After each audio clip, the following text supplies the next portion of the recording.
And so tell me about your business, because I know, home sales have been pretty good this year. I know that you have some really sweet townhomes down at Stevens and 31. Yes, we do. There's 3 of them that are still available. They're awesome. They have awesome rooftop solariums where you can look out onto the river. Townhomes, they're fantastic. So yeah, I've seen them. They're amazing, and you can see the water from there, can't you? Yes, you can. Yeah, yes, you can.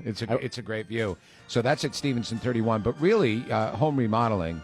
That's our bread and butter. That's where we started in 2000. Started out kind of as a basement company, and now we're a design build firm. So we kind of take it from conception all the way through completion and warranty, and we're kind of there holding your hand every step of the way.